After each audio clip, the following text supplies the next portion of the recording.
Hello class, and welcome to lesson 1.8, using a detector to collect data. Now this is going to be a little bit of a funny lesson, ladies and gentlemen. For a flipped class, this is hard to explain when we really need to be in class doing this. So I'm going to explain all I can, but then we'll probably use the next class to quickly demonstrate this, because it's hard to do at home because you won't have the device and you won't be able to see the distance time graph created by it. All right, before we get into that, ladies and gentlemen, we're just going to start with our warm-ups. Getting ready for our upcoming unit test, I thought we'd go back and doing some questions that might appear on your unit test coming up. So we'll start with number 1. Identify each of the following relations as either a linear relation, we'll use that as LR for shortcut, linear function, LF, nonlinear function, so NLF,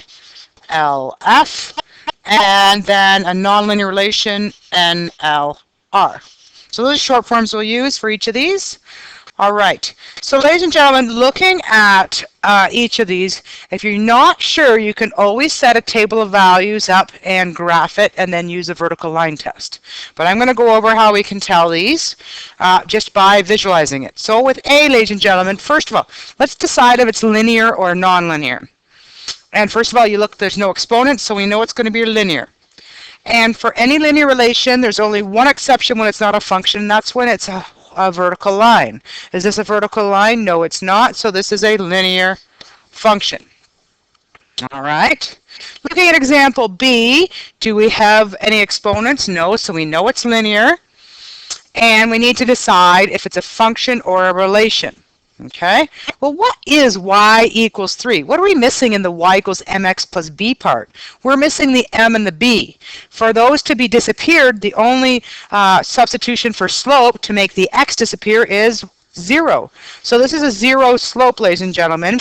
So what does that mean? That means if I have a table of values here, I count up 1, 2, 3, and it is actually a horizontal line marked at 3. There's no slope, so that's why it's horizontal, because the slope is 0. So does it pass a vertical line test? Yes, so it is a function. Next example, ladies and gentlemen, do you see any exponents? No, so then you know it's linear. I apologize. There we go. We know it's linear, but do we know if it's a function or a relation? Well, this is a funny one. Normally it's in the form of y equals mx plus b. But there's no y. It's just x equals 3. What does that mean? That means that we won't be having any change in the y value. So if I have a graph and it says x equals 3, well, I know my x-intercept's got to be 3. It's actually a vertical line at the point of 3. So is this, ladies and gentlemen, a function? Does it pass a vertical line test? Absolutely not. So this is a linear relation. This is the only exception to when a line or a linear function, whenever a linear relation is not a function, is when it's the vertical line. Okay? All right, taking a look at D, ladies and gentlemen, we see that there's exponents, and that's non-linear. And if you see something called x squared, ladies and gentlemen, just by itself, that's going to be our quadratic. And when you graph a parabola, ladies and gentlemen, each x has only one y, so it is a function. Just remember, a parabola opens up in this case, and I'm going to shift it down 5. You'll learn more about that when we do our quadratics unit, but that is what it's going to look like. E is a tricky one, ladies and gentlemen. You may not recognize this as equation, but this is an equation of a circle when graphed. We'll be doing this in our class, so later on you will know it. And just so you want you to recognize x squared plus y squared, that gives you a circle. Okay, so if you have a circle on a graph, does it pass the vertical line test? No, so it's going to be a relation. And is it linear, a circle? No, it's nonlinear, so it's a nonlinear relation. For F, ladies and gentlemen, we've got a table. Well, in order to tell me if it's linear or not, you've got to take a judgment by making sure the first differences are the same. So we do the change in y. Remember, it's lower subtract upper, so it's -3, -6, and -24. And delta x, change in each case, is 1. Taking a look at this, ladies and gentlemen, the first differences are not the same. So notice here on delta y, it goes -3, -6, -12. It's a pattern, but they're not the same. So that means it's non-linear. And for it to be a function, each x has to have only one y, and it is in that case. So it's a non-linear function. Next example, G.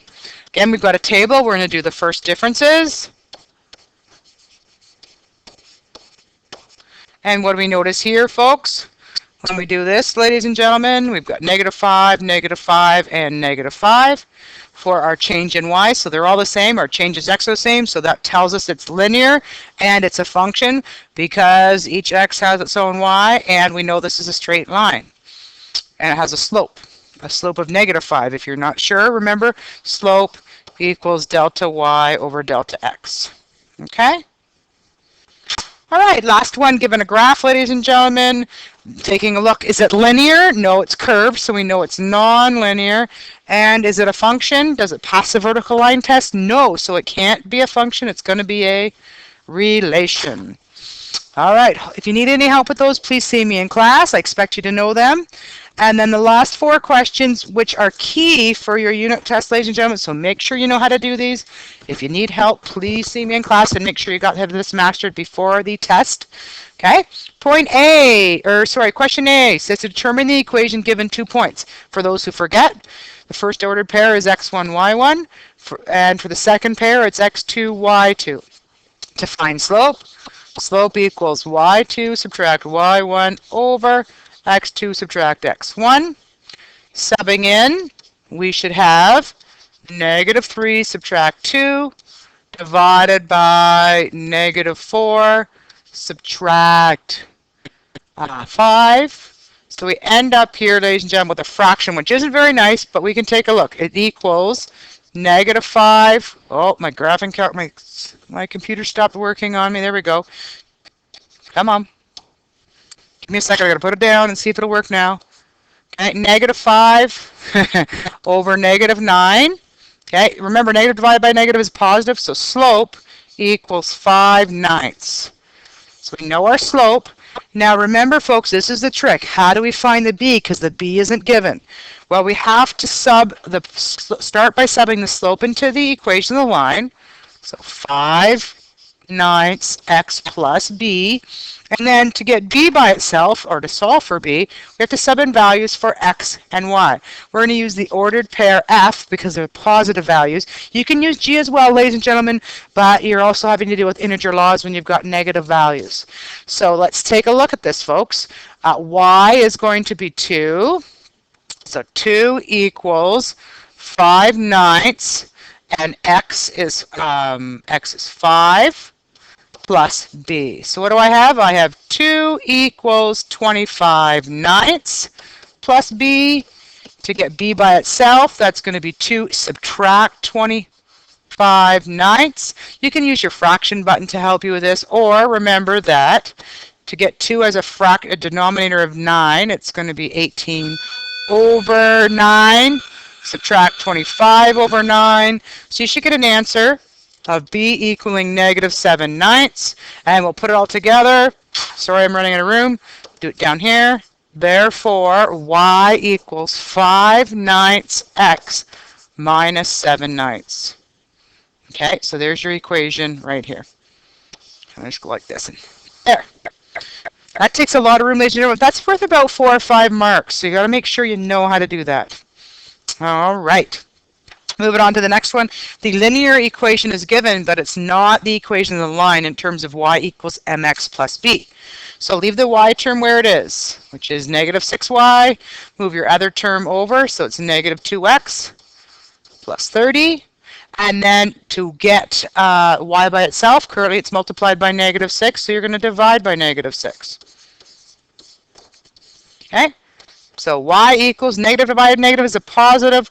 2 divided by 6 is 1/3 x minus 5. There's your equation, ladies and gentlemen. All right, moving on. C. Again, we've got a table to start off to get your equation. Look for where x equals 0. And you can say b equals 9 because it's the y-intercept. Okay?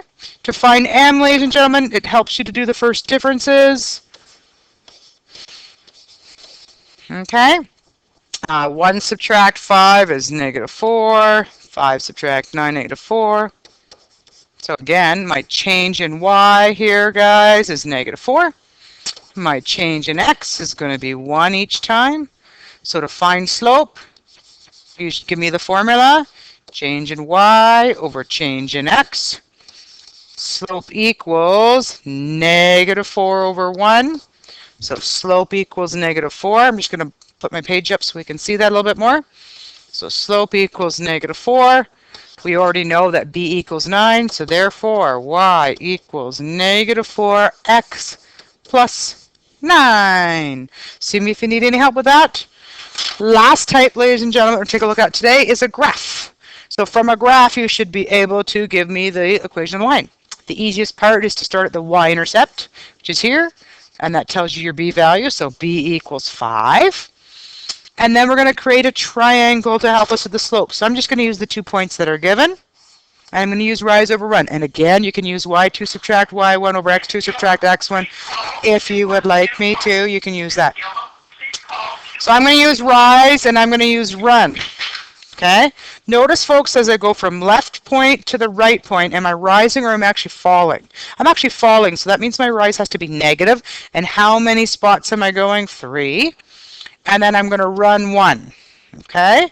So then off to the side, I go slope equals rise over run. Tell me your formula. Slope equals negative 3 over 1, so slope equals negative 3. We've got our m, we've got our b over here, so now we can sub it in. Therefore, y equals negative 3x plus 5, and there's your equation. All right, ladies and gentlemen, we've been dealing with relations, and we've also called them functions, and we've been able to take a function, take it from a table to a graph to an equation, and vice versa. So you should be comfortable with switching everything around into different forms of the relationship. You should also be able to use the words as well. All right, so please see me if you're having trouble with transforming from one form of the equation to a table to a graph, etc., or the opposite way. Please come and see me. All right, so now here's the funny part that I'm going to try to explain today without actually showing you, because we have to demonstrate this in class, okay? So today's lesson, folks, if you write down the title, it's 1.8, using the detector to collect data. You may have remembered seeing this diagram or using this in grade 9. Hopefully you did. It's lots of fun, and I always like using it. What a CBR is, this is this type of data, is this type of machine that can collect data. And it's a calculator-based ranger unit. It has a sonic motion detector that will collect data and display it on the TI-83 graphing calculator. And the CBR and other probes are examples of how technology helps us to collect data and interpret data. This is basically, folks, a very simple version of what the police officers would use to catch people with speeding. So with speeding, they've got like a radar gun, folks, and the radar gun shoots out sonic waves.